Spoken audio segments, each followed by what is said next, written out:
지난주 한국을 방문해서 윤석열 대통령 측과 접촉했다라고 저희가 보도해드렸던 유진철 후보, 지난 수요일, 어제죠, 마라라고를 방문을 했습니다. 그래서 트럼프 인수팀하고 한국 상황을 보고하는 그러한 과정이 있었다고 하고요. 그 과정에서 이 트럼프 인수팀 측의 반응이 아주 놀라운 반응이 나왔다. 이번 윤석열 대통령의 체포는 미국에 대한 도전이다라는 평가가 나왔다는 겁니다.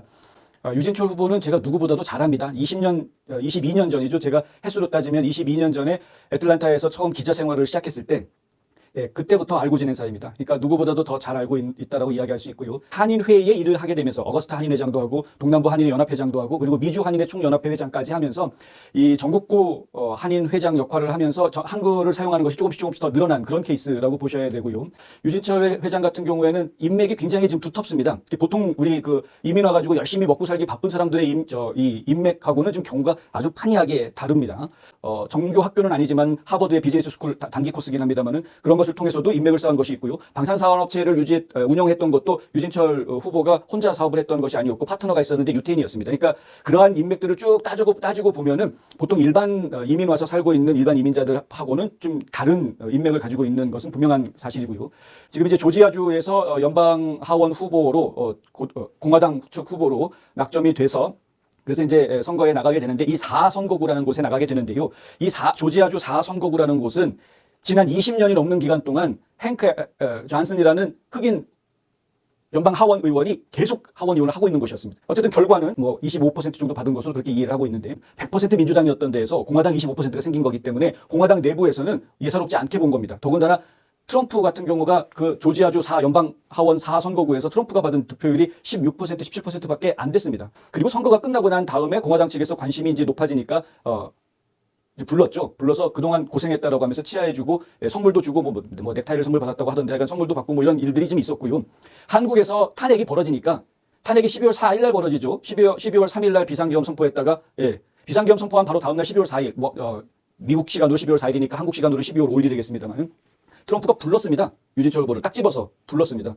그래서 갔습니다.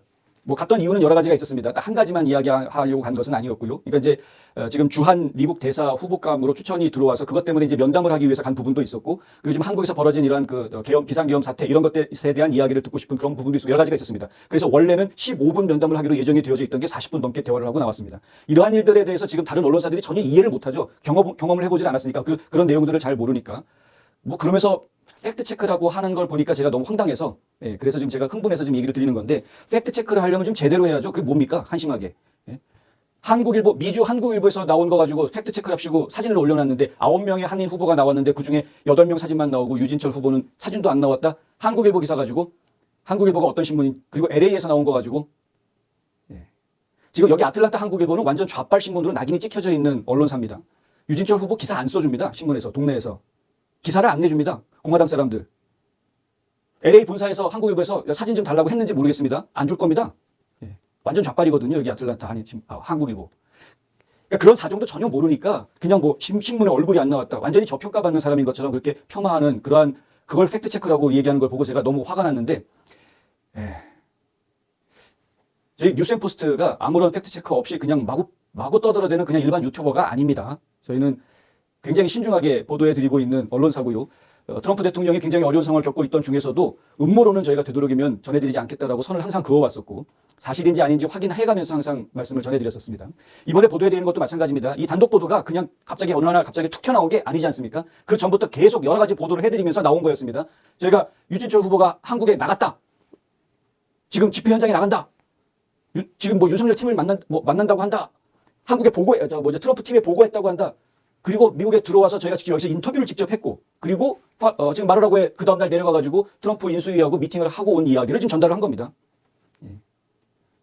제가 한국에서 그 뉴스 하시는 분들을 볼 때 가장 속상한 부분이 뭐냐면 한국 사정은 아주 잘 아는 것 같은데 미국 사정에 대해서는 몰라도 너무 모른다. 아예 그 미국 방송을 하지 말든가 미국 얘기를. 몰라도 너무 모른다. 정말 속상합니다. 근데 어쨌든 간에 트럼프 인수위 측에서 나온 이야기는 결론적으로 말씀드리면 이겁니다. 지금 굉장히 화가 났습니다.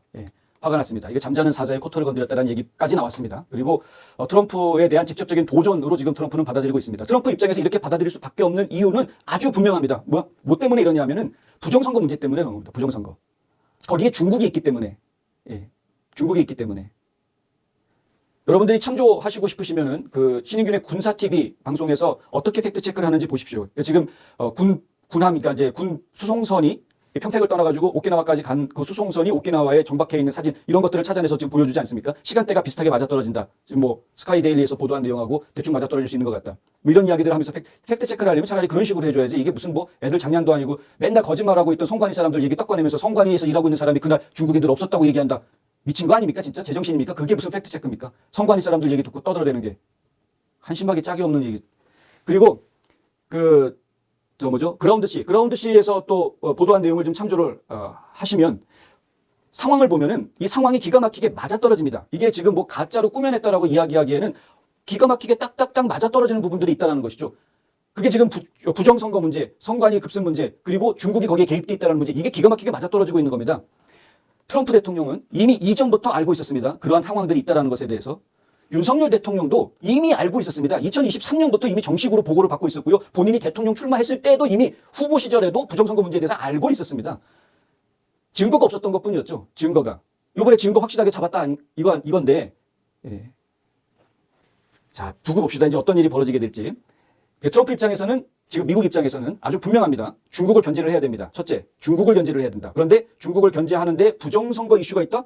그런데 이것이 국제적인 공동범죄였다. 국제적인 범죄 카르텔이 있었다. 부정선거와 관련해서. 그런데 그 증거를 잡았다? 이건 놓칠 수가 없는 그런 상황인 것이고요. 중국을 압박하면서도 그러면서도 이 동맹국인 한국을 보호할 수 있는 그런 절호의 찬스가 온 겁니다. 한국이 두 번째입니다. 자, 첫째는 중국을 압박해야 되고 두 번째는 한국을 반드시 끌어안고 있어야 됩니다. 동맹국으로. 예.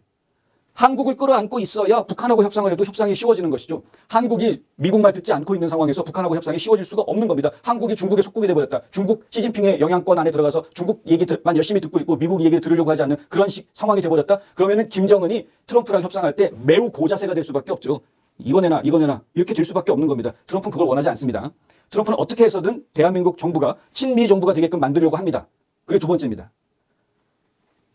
결국은 이 두 가지 이유, 중국을 압박하고 한국을 친미 정권으로 만들려고 하는 이 두 가지 이유에다가 마지막 세 번째 부정선거에 대한 증거까지 겹쳐지면서 트럼프는 여기에 개입을 안 할래야 안 할 수가 없는 상황이 되버려져 있는 겁니다. 다만 다음 주 월요일이 취임이니까 대통령이 정식으로 되기까지는 참는 거죠.